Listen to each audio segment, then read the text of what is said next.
नमस्कार। एक बार पुनः आप सभी का स्वागत है। राजस्थान की कुछ मूलभूत और सामान्य जानकारी की बात कर रहे हैं। इसके अलावा रामसर साइट का टॉपिक देखा, इंडियन और वर्ल्ड ज्योग्राफी के टॉपिक की बात की। आज इसी कड़ी में आगे बढ़े इससे पहले मैं आपसे कहना चाहूंगा, यदि मेरे चैनल को आपने सब्सक्राइब नहीं किया है तो सबसे पहले सब्सक्राइब करिएगा। राजस्थान के प्रतीक चिन्ह की बात करेंगे और इसमें सर्वप्रथम देखेंगे राज्य पक्षी, क्या विशेषता है, सारी बातों की जानकारी यहां की जाएगी। सबसे पहले आपको बता दूं, यह अफ्रीकन मूल पक्षी है। लगभग इसकी हाइट 1 मीटर, लगभग 4 फीट के आसपास होती है। शर्मीला पक्षी है।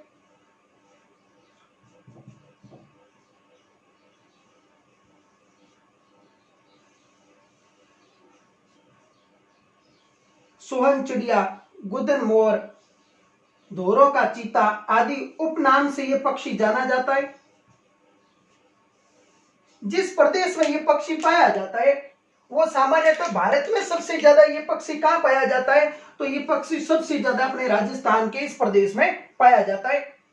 राजस्थान के पश्चिमी भाग में जहां सेवण घास की प्रधानता है, लिचुरियस इंडिकस, वहां ये पक्षी सबसे ज्यादा पाया जाता है। इस पक्षी की हाइट है लगभग 1 मीटर, या कह दो लगभग 4 फीट। अच्छा, इसके अलावा ये जो पक्षी है ये कहां कहां पाया जाता है, इससे पहले आपको बता दूं कि 21 मई 1981 को इसे राज्य पक्षी का दर्जा दिया गया। किसको? गोडावन को। पक्षी का नाम है गोडावन। गोडावन पक्षी के कई उपनाम है। उपनाम में क्या क्या है ध्यान से देखना एक बार। सोहन चिड़िया, माल मोरड़ी, हाड़ौती की भाषा में कहा जाता है सामान्यतः माल मोरड़ी। इसके अलावा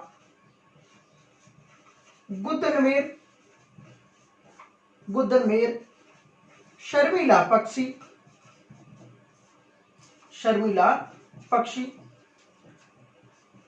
मराठी भाषा में इसे कहा जाता है मालडोक, और इसके अलावा इसे धोरों का शुतुरमुर्ग भी कहा जाता है। सबसे बड़ा पक्षी है, जोड़ सकता है। सबसे इंपॉर्टेंट बात यह है सोहन चिड़िया, इंग्लिश में इसे कहा जाता है ग्रेट इंडियन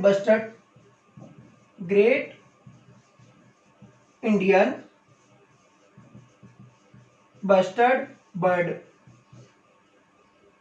राजस्थान में ये जो पक्षी है ये भारत में यह गुजरात में पाया जाता है नलियावर नामक स्थान पर, महाराष्ट्र में सोलापुर में भी पाया जाता है, लेकिन सबसे ज्यादा भारत में जिस राज्य में पाया जाता है उसका नाम है राजस्थान, इसीलिए राजस्थान का राज्य पक्षी है। राजस्थान में ये पक्षी मुख्य रूप से 3 जिलों में पाया जाता है। पहला है जैसलमेर में जो राष्ट्रीय मरु उद्यान है वहां पाया जाता है, नेशनल डेजर्ट पार्क में। इसके अलावा बारां में पाया जाता है और इसके अलावा अजमेर में भी पाया जाता है। अजमेर में बारां में सोरसन स्थान है वहां पाया जाता है। सांखलिया अजमेर में पाया जाता है। सांखलिया कहां है? अजमेर में। और जैसलमेर में पाया जाता है लाठी सीरीज सेवण घास के प्रदेश में, और इसके अलावा राष्ट्रीय मरु उद्यान सबसे ज्यादा इंपॉर्टेंट राष्ट्रीय मरु उद्यान है। इसके अलावा जो ये गोडावन है ये जैसलमेर का जिला शुभंकर भी है। जैसलमेर का क्या है? जिला शुभंकर है। जैसलमेर का जिला शुभंकर है। अच्छा, इसके अलावा ये जो पक्षी है जैसे सामान्यतः ये अक्टूबर और नवंबर में प्रजनन करता है। अक्टूबर और नवंबर में सामान्यतः प्रजनन करता है। संख्या इनकी बहुत कम है वर्तमान में। अभी पिछले कुछ दिनों में यदि आपने न्यूज़पेपर को सही ढंग से पढ़ा हुआ तो ज्ञात हुआ है कि इनकी संख्या वर्तमान में लगभग 128 है। 2011 में IUCN international union for conservation of nature ICUN के द्वारा रेड डाटा बुक जारी की जाती है और रेड डाटा बुक के यह पक्षी संकटग्रस्त श्रेणी में सम्मिलित किया गया। गोडावण 2011 में इसे इस श्रेणी में सम्मिलित किया गया। संख्या बहुत कम है इसकी। राजस्थान का राज्य पक्षी है।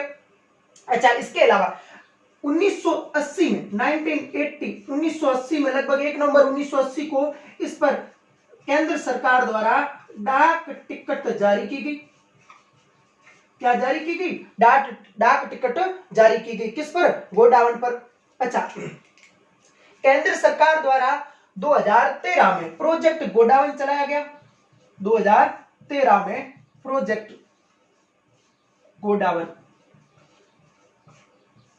जिसका टारगेट यह है कि इस पक्षी को संरक्षित करके इनकी संख्या को बढ़ाया जाए। इसके अलावा सबसे इसका जो पक्षी प्रजनन केंद्र है गोडावण का, प्रजनन केंद्र इसका एक अभ्यारण्य है। जंतुआलय। राजस्थान में 5 जंतुआलय। सबसे पहला जंतुआलय है जयपुर जंतुआलय, जो 1876 में राम सिंह द्वितीय के काल में स्थापित किया गया। दूसरा जंतुआलय है उदयपुर में, गुलाबबाग के पास उदयपुर जंतुआलय, जो लगभग 1878 में स्थापित किया गया। तीसरा जंतुआलय है वो बीकानेर जंतुआलय, जो वर्तमान में बंद है, 1922 में स्थापित किया गया।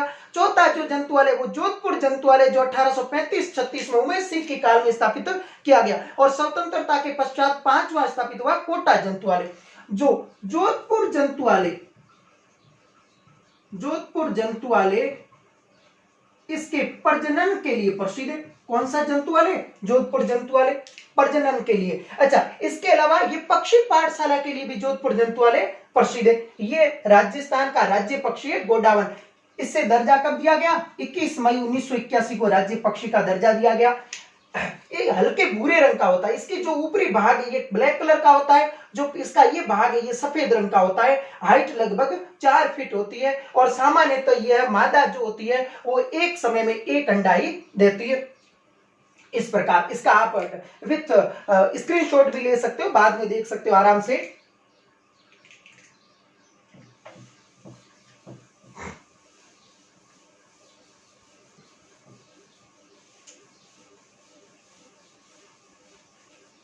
अब इसके बाद नेक्स्ट है राज्य वृक्ष। राज्य वृक्ष खेजड़ी है। राज्य वृक्ष कौन सा है? खेजड़ी है। मरुद्भिद वनस्पति का प्रकार है। मरुस्थलीय प्रदेशों में हाइट ज्यादा है नहीं, लगभग 9 से 10 मीटर हाइट होती है इसकी। कांटेदार वृक्ष है। सामान्यतः मोटी छाल है, क्योंकि मरुद्भिद वनस्पति की विशेषता होती है मोटी छाल, लंबी जड़ें, कांटेदार और छोटी पत्तियों वाले जो वृक्ष होते हैं जीरोफाइट या मरुद्भिद के नाम से जाने जाते हैं, जो कम वर्षा वाले प्रदेशों में पनपते हैं। लंबी क्या होगी? जड़ें होगी, लंबी जड़ें हैं। इस वृक्ष का नाम है ये कांटेदार हल्के हल्के, और इसके अलावा ये इस प्रकार, ये है राज्य वृक्ष। राज्य वृक्ष। और राज्य वृक्ष का क्या नाम है? खेजड़ी। राज्य वृक्ष कौन सा है? खेजड़ी। राज्य वृक्ष खेजड़ी को राज्य वृक्ष का दर्जा कब दिया गया? तो 31 अक्टूबर, पूरा लिख देता हूं, 31 अक्टूबर 1983 को से राज्य वृक्ष का दर्जा दिया गया। किसको? खेजड़ी को। जो खेजड़ी है ये सबसे ज्यादा राजस्थान में शेखावटी प्रदेश में पाई जाती है। शेखावटी प्रदेश में सर्वाधिक, और सबसे ज्यादा जिला पूछा जाए तो नागौर जिले में पाई जाती है। नागौर जिले में खेजड़ी को जाटी, शमी, इसके अलावा पुराणों में शमी के नाम से जाना जाता है, जाटी के नाम से, छोकड़ा के नाम से, छोकड़ा, पेमेय के नाम से, पेमे, बनो बनी के नाम से, अलग अलग भाषाओं में अलग अलग नामों से जाना जाता है, क्वेश्चन बन भी सकता है यहां से। खेजड़ी को विजयादशमी को या दशहरे पर इसकी क्या की जाती है, पूजा की जाती है। विजयादशमी को या दशहरे को इसकी क्या की जाती है, खेजड़ी की पूजा की जाती है। किसकी, खेजड़ी की, विजयादशमी को। अच्छा, इसके अलावा 5 जून 1988 को विश्व पर्यावरण दिवस पर 60 पैसे की, कितने पैसे की, 60 पैसे की डाक टिकट जारी की गई। टिकट जारी की गई किस पर, खेजड़ी पर डाक टिकट जारी की गई। अच्छा, इसके जो फलियां होती है वो कहलाती है सांगरी। अच्छा, इसके अलावा जो सूखने के बाद ये खोखा कहलाती है। ये पंचकूट में सम्मिलित है सांगरी। इसके अलावा अच्छा,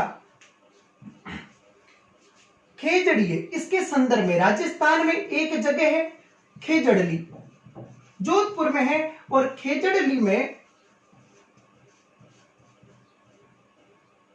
1730, और 1730 में यदि 57 जोड़ेंगे तो हो जाएगा विक्रम संवत 1787। विक्रम संवत 1787। अब्बे सिंह के काल में, जोधपुर के एक शासक थे, नाम था अब्बे सिंह। अब्बे सिंह के काल में इस खेजड़ली नामक स्थान पर गुड्डा विष्णोई नाम का जो ये प्रदेश है, यहां पर एक आंदोलन चला अमृता देवी के नेतृत्व में। विष्णुई संप्रदाय के लगभग 363 लोग अमृता देवी के नेतृत्व में खेजड़ी वृक्ष की रक्षा करते हुए इस प्रदेश में शहीद हो गए। इसीलिए प्रतिवर्ष भाद्रपद शुक्ला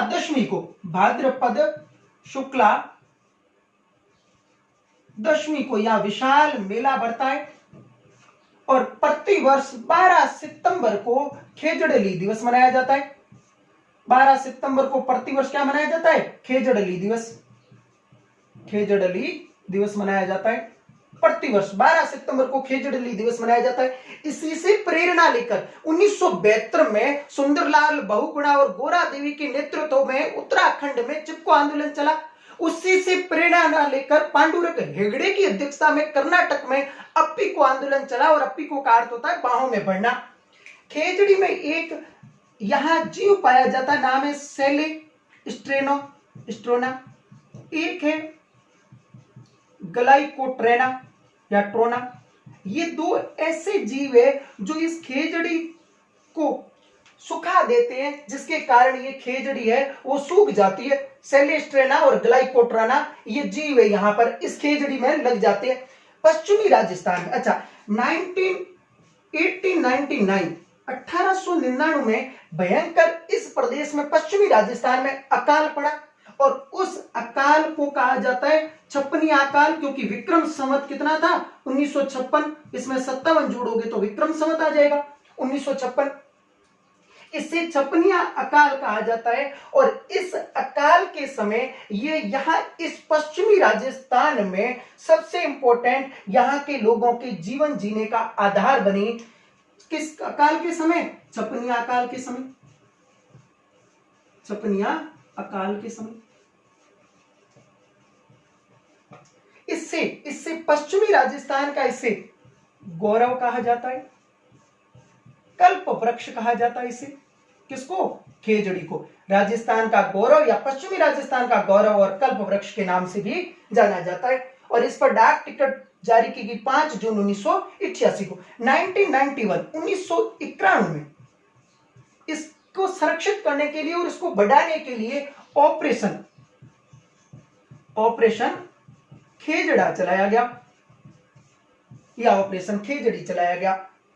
सबसे इंपॉर्टेंट है, राजस्थान का राज्य वृक्ष है, पश्चिमी राजस्थान में सबसे ज्यादा है, लेकिन पर्टिकुलर कोई स्थान पूछे तो शेखावटी प्रदेश है, और जिला पूछे तो नागौर जिला है। खेजड़ी राजस्थान का राज्य वृक्ष है। इसका भी आप स्क्रीनशॉट ले लीजिए।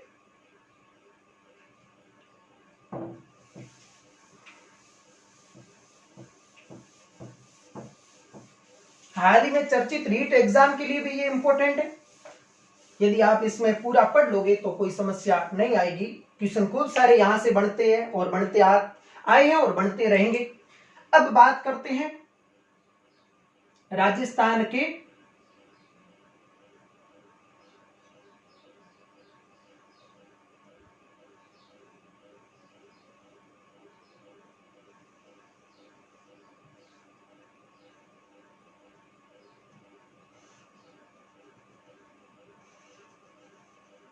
राज्य पशु।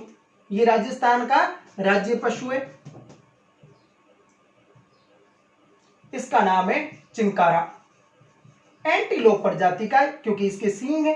चिंकारा राजस्थान का चिंकारा है, ये राजस्थान का क्या है, राज्य पशु है। और वो भी कौन सा है, जो वन में पाए जाने वाले पालतू राज्य पशु ऊंट है, उसकी बाद में बात करेंगे। और इससे दर्जा दिया गया 22 मई 1981 को इसे राज्य पशु का दर्जा दिया गया। इसका खेजड़ी का वैज्ञानिक नाम है प्रोसेपिस सिनेरेरिया। प्रोसेपिस सिनेरेरिया, प्रोसेपिस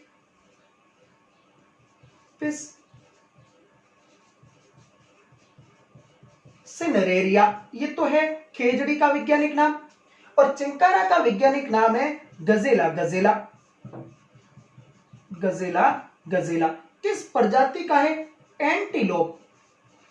एंटीलोप प्रजाति का है। एंटीलोप प्रजाति का अर्थ होता है जिसके सींग हो, वो एंटीलोप प्रजाति की श्रेणी के अंतर्गत आता है। अच्छा, राजस्थान में ये जो पशु है ये सबसे ज्यादा जिस जिले में पाया जाता है, जोधपुर में सर्वाधिक है।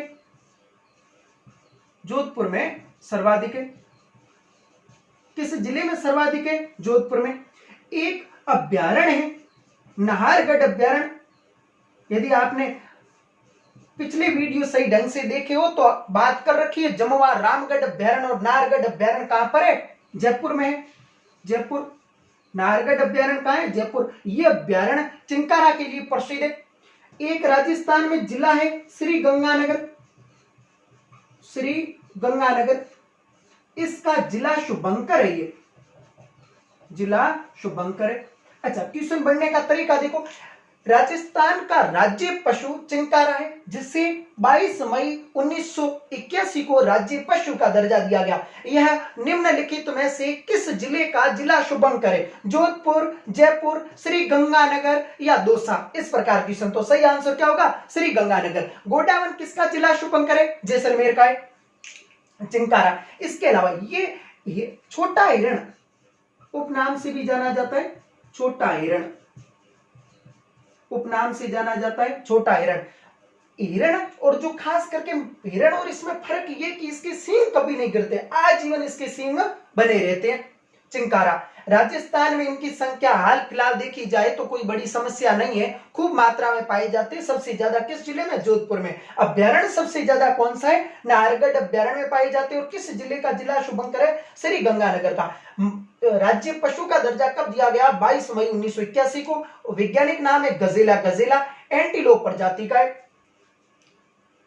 अब इसके बाद नेक्स्ट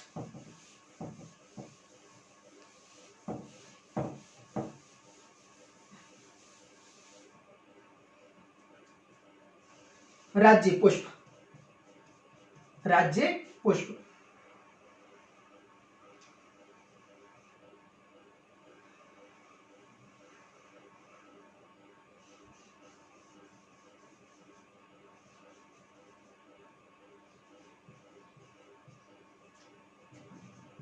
रोहिड़ा मरुस्थल का सागवान कहलाता है।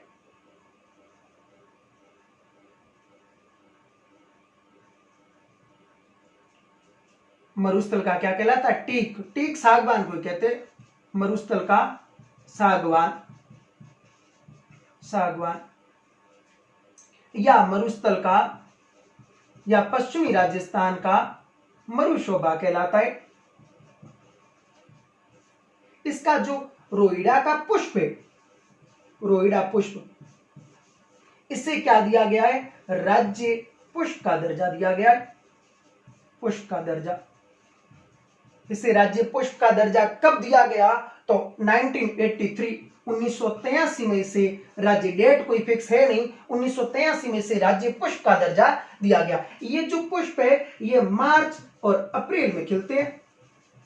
मार्च और अप्रैल, जनवरी में लगना शुरू हो जाता है। गणतंत्र दिवस पर कई बार गांव के जो प्रदेश है जहां पर जब ध्वजारोहण किया जाता है उस समय इनका उपयोग भी किया जाता है। ध्यान रखना गणतंत्र दिवस पर 26 जनवरी पर, क्योंकि जनवरी के एंडिंग में ये लगने शुरू हो जाते हैं। मात्रा कम होती सबसे ज्यादा मार्च और अप्रैल में लगते हैं। इनका रंग कैसा होता है? तो रंग होता है सामान्यतः केसरिया, केसरिया, हल्का लाल, लाल व पीला, ये इनका रंग होता है। इसका रोइडे का वैज्ञानिक नाम क्या है? तो इसका वैज्ञानिक नाम है टिकोमेला अंडुलेटा, अंडुलेटा। थोड़ा प्रोनाउंसिएशन में भी समस्या रहती है कई बार, क्योंकि साइंस के शब्दों को जब देवनागरी भाषा में लिखा जाता है तो इसको कई बार उंडुलेटा लिख देते हैं। जैसे सेवन घास का नाम, वैज्ञानिक नाम है लिजूरियस सिंडिकस, तो कई जगह आपको लिजूरियस सिंडिकुस मिलेगा, कई जगह आपको लिसियूरियस सिंडिकस मिलेगा। इस प्रकार थोड़ी देवनागरी, बाकी कभी भी ऐसे नहीं पूछा जाएगा निम्नलिखित में से रोइडे का वैज्ञानिक नाम है या नहीं है, जैसे टिकोमेला अंडुलेटा, टेकोमेला अंडुलेटा, टिकोमेला अंडुलेटा, ऐसे नाम नहीं पूछे जाएंगे। राज्य पुष्प का दर्जा दिया गया। इसके अलावा सागवान, ये किसके नाम से? सागवान मरुशोभा के नाम से भी जाना जाता है। पश्चिमी राजस्थान में सबसे ज्यादा पाया जाता है। पश्चिमी राजस्थान, पश्चिमी राजस्थान में ये सर्वाधिक पाया जाता है। पश्चिमी राजस्थान में भी सबसे ज्यादा, ये यदि जिलों की बात की जाए तो जोधपुर, बाड़मेर और पूर्वी जैसलमेर में सबसे ज्यादा पाया जाता है। रोहिड़ा, वैज्ञानिक नाम टेकोमेला अंडुलेटा, और इससे पुष्प को राज्य पुष्प का दर्जा 1983 में दिया गया। एक कोई चूहा पाया जाता है इस प्रदेश में जो इस रोहिड़े को बहुत ज्यादा नुकसान पहुंचाता है, और लकड़ी के लिए पश्चिमी राजस्थान मरुस्थल का सागवान इसलिए कहते हैं, इसकी लकड़ी इमारती लकड़ी बहुत ज्यादा इंपॉर्टेंट है। इसका भी आप स्क्रीनशॉट ले लीजिए। फिर नेक्स्ट आगे बढ़ते हैं।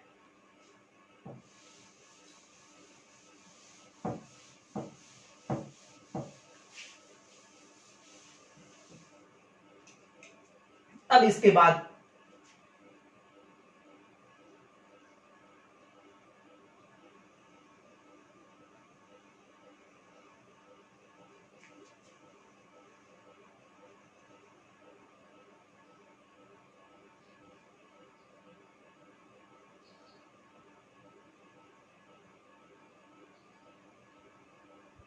राजस्थान का पालतू पशु, राज्य पालतू पशु का दर्जा प्राप्त ऊंट।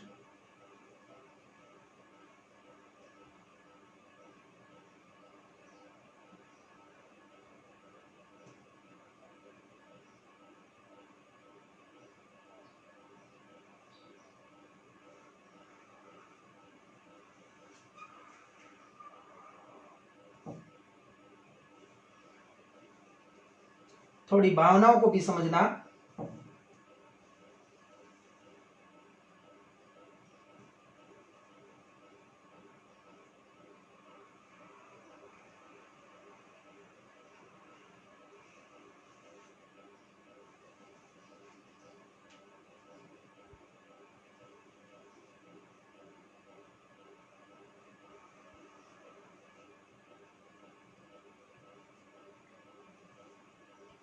अब समझना, ये राजस्थान का राज्य पशु ऊंट है। ऊंट, ये इसकी कुबड़ है, थोड़ी आप पीछे बना देते हैं कुबड़ थोड़ी, ये भाग कम होता है, पिलान लगाने के लिए काम में आएगा, ये इस प्रकार।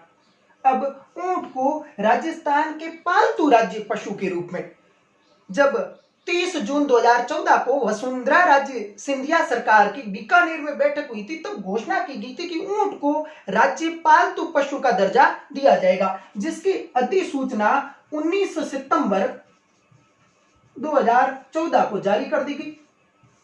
दिसंबर 2014 में ऊंट वध रोकथाम अधिनियम भी बनकर सामने आ गया। दिसंबर अधिनियम, यानी अब आप ऊंट का शिकार नहीं कर सकते। मैं शिकार क्या, इसको मार नहीं सकते, इसका बहुत ज्यादा इसमें प्रयोग हो रहा था। अच्छा, इसके अलावा ऊंट को 19 सितंबर 2014 को दिया गया, और राजस्थान में जो 20वीं पशु गणना है, ये अक्टूबर 2019 में हुई 20वीं पशु गणना। पशु गणना, जो डिजिटल पशु गणना थी और जिसके आंकड़े अक्टूबर 2019 में प्रकाशित हुए थे, इसके अनुसार राजस्थान में ऊंटों की बहुत ज्यादा कमी दर्ज की गई। लगभग 3,25,000 से ऊंट मात्र 2,13,000 पर आ गए। 2,13,000 राजस्थान में वर्तमान में मात्र ऊंट है। और इस दृष्टि से at present district wise report नहीं आई है, लेकिन सबसे ज्यादा राज्य भारत में सबसे ज्यादा ऊंट राजस्थान में पाए जाते हैं, और राजस्थान में सबसे ज्यादा जैसलमेर में पाए जाते हैं और सबसे कम पाए जाते हैं प्रतापगढ़ में। ऊंट सबसे ज्यादा जैसलमेर में और सबसे कम प्रतापगढ़ में। ऊंट की नाचना जो नस्ल है वो सबसे ज्यादा इंपॉर्टेंट है सुंदरता की दृष्टि से लिए, और नाचना नस्ल भी किस जिले में पाई जाती है? जैसलमेर में। इसके अलावा जो इसकी नस्ल है वो समझना, पूंछ ज्यादा थोड़ी लंबी हो गई, ऊंट की पूंछ छोटी होती है, ध्यान रखना। अब जो इसकी नस्ल है, नाचना नस्ल है, इसके अलावा गोमट है, सवारी के लिए प्रसिद्ध है। गोमट फलोदी में पाया जाता है, मुख्य रूप से फलोदी। इसके अलावा बीकानेर का इलाका भी आ जाता है थोड़ा बहुत, और थोड़ा बहुत चूरू का भी इलाका भी आ जाता है, बीकानेर और चूरू। इसके अलावा गुर्रा इसकी नस्ल और है, गुर्रा। इसके अलावा मारवाड़ी, बीकानेरी, जैसलमेरी और नस्ल भी है इसकी ऊंट की। अच्छा, जो ऊंटनी का दूध होता है ये बहुत ज्यादा इंपॉर्टेंट है। ऊंटनी का दूध ये मधुमेह रोगियों के लिए काम का है, मधुमेह रोगियों के लिए उपचार के रूप में उपयोगी है। 2000 में लगभग हाई कोर्ट ने इससे जो मानव के लिए बहुत ज्यादा इंपॉर्टेंट दवाई का दर्जा भी दे रखा, ऊंटनी का दूध। सामान्यतः तो ऊंटनी के दूध में कैल्शियम मुक्त होता है। कैल्शियम क्या होता है? मुक्त होता है। जब कैल्शियम इसमें मुक्त होता है तो इसमें जामन नहीं आता, अर्थात ये दूध जमता नहीं है। यदि इसमें आप छाछ डाल दोगे, बाकी गाय और बकरी की दूध की तरह ये दूध जमता नहीं, क्योंकि इसमें कैल्शियम क्या होता है? मुक्त होता है। जो ऊंट होता है उसका जो छोटा बच्चा होता है उससे टोरडी या टोडिया कहा जाता है, टोडिया कहा जाता है। एक देवता है पाबूजी, पाबूजी को ऊंटों का देवता कहा जाता है। पाबूजी को किसका देवता कहा जाता है? ऊंटों का देवता कहा जाता है। ऊंटों का देवता किसे कहा जाता है? पाबूजी का। और पाबूजी को ऊंटों के जो पालक होते हैं, ऊंट के जो पालक होते हैं, ये सामान्यतः पालक कहलाते हैं राइका या रबारी। रबारी सामान्यतः वर्तमान में ये देवासी भी कहलाते हैं, देवासी।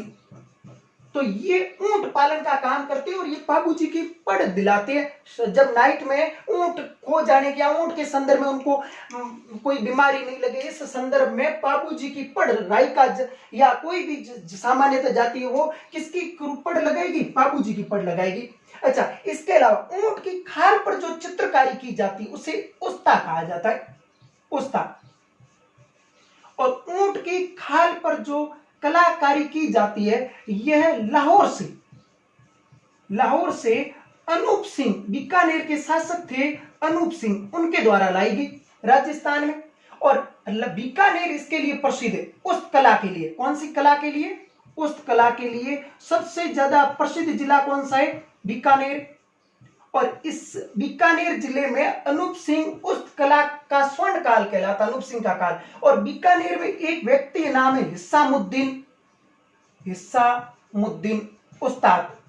हिस्सामुद्दीन उस्ताद है, ये एकमात्र उस्त कला में सिद्ध हस्त थे, सिद्ध हस्त। ऊंट से संबंधित जो अनुसंधान केंद्र है, ऊंट अनुसंधान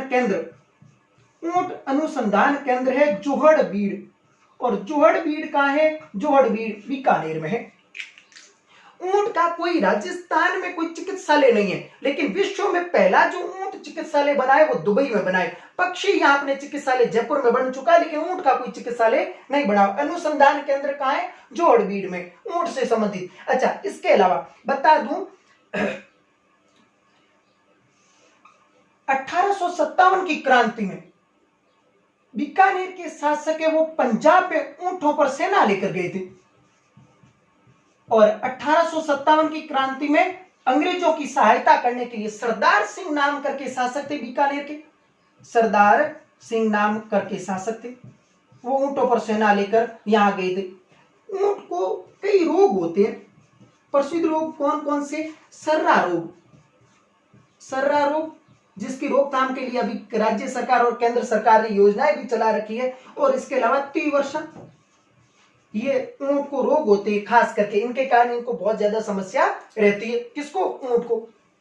राजस्थान में वर्तमान में बहुत ज्यादा संख्या कम। क्या राजस्थान पर्टिकुलर कृषि प्रधान इलाका था? यहाँ टेक्नोलॉजी का मरुस्थलीय प्रदेश था, अभाव था, इसीलिए इस प्रदेश में ऊंट का महत्व बहुत ज्यादा था। किसी जमाने में ऊंट का इतना महत्व था कि हर परिवार, हर घर के अंदर आपको पशु के रूप में ऊंट जरूर मिलता था, क्योंकि हल चलाने के काम आता था। कालांतर में टेक्नोलॉजी उच्च आ गई, जिस टेक्नोलॉजी उच्च आ गई तो टेक्नोलॉजी ने उसका स्थान ले लिया। अब ऊंट का महत्व कम होता गया तो लोगों ने रखना कम कर दिया, इसलिए इनकी संख्या निरंतर कम हो रही है। कर्नल जेम्स टॉड अर्थात घोड़े वाले बाबा ने ऊंट को रेगिस्तान का जहाज कहा है, या मरुस्थल का क्या कहा है? रेगिस्तान का जहाज, या मरुस्थल का क्या कहा है? जहाज कहा है। का जहाज भार ढोने के काम, सवारी के काम आता था। जो गोमट ऊंट है वो फलोदी में है, ये सवारी के काम आता है। और नाचना जो इसकी नस्ल है वो सुंदरता के लिए प्रसिद्ध है राजस्थान के संदर्भ में। अच्छा, इसके अलावा जो ऊंट है, इस ऊंट का अत्यधिक महत्व है, इसीलिए इसे पालतू पशु श्रेणी में इसे राज्य पालतू पशु का दर्जा 19 सितंबर 2014 को दिया गया। वेरी वेरी इंपॉर्टेंट है, इसका भी आप स्क्रीनशॉट ले लीजिए। अच्छा, इसके अलावा आप इस जो भी वीडियो डाले जाते हैं उनको पूरा देखें, आप मेरे चैनल को सब्सक्राइब करें और अपने पढ़ने वाले मित्रों के साथ भी शेयर करें। धन्यवाद।